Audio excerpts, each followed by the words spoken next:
শুভ দুপুর বন্ধুরা। আজ আমি তোমাদের সাথে ছোট্ট একটা ব্লগ শেয়ার করছি। ছোট্ট করে একটু রূপচর্চা করছি। অ্যাকচুয়ালি কি বলতো, আমাকে প্রত্যেক দিন বেরোতে হয়, কারণ তোমরা হয়তো সবাই জানো যে আমার একটা ছোট্ট ব্যবসা আছে কিচেন অ্যাপ্লায়েন্সেসের ওপর, chimney and water filter sale and service. তো তার জন্য আমাকে প্রত্যেক দিন অফিসে বেরোতে হয়। তো সেই জন্য কি হয়, মানে দিনের শেষে কি দেখা যাচ্ছে যে বাড়িতে এসে যখন মুখটা ধুই, তাও মানে মুখ থেকে একটা কালো কালো ভাব যায় না।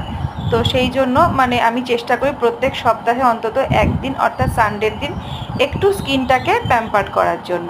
তো যদি মনে হয় ঘরোয়া কোনো দিন কোনো কিছু টিপস দিয়ে ফেসিয়াল টাইপের কিছু একটা করি, বা কোনো একটা প্যাক বানিয়ে নিয়ে সেটাও লাগাই, বা কোনো দিন হয়তো ইচ্ছা করলো যে একটু অন্যরকম ফেসিয়াল করতে, তো আজকে করছি। আমার কাছে হিমালয়ার অরেঞ্জ পিল অফ হোম ফেসিয়ালটা ছিল, তো এটা শেষ হয়ে গেছিলো, কিছুতেই বেরোচ্ছিল না। তো কী করেছি, এটাকে মধ্যিখান থেকে কেটে দুটুকরো করে নিয়েছি। তাতে দেখলাম ভেতরে অনেকটা রয়ে গেছিলো, কিন্তু বাইরে কিছুতেই আসছিল না। তো সেটাই এখন ব্রাশ দিয়ে সারা মুখে আমি অ্যাপ্লাই করে নিচ্ছি।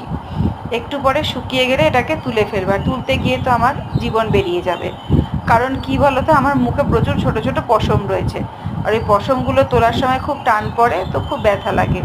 তো ভালো করে নাকের দু সাইডে, কারণ এখানে অনেক ব্ল্যাকহেডস রয়েছে, যদি এটাতে অতটা ব্ল্যাকহেডস রিমুভ হয় না, কিছুটা হয়, তবে মুখটা অনেক বেশি পরিষ্কার হয়।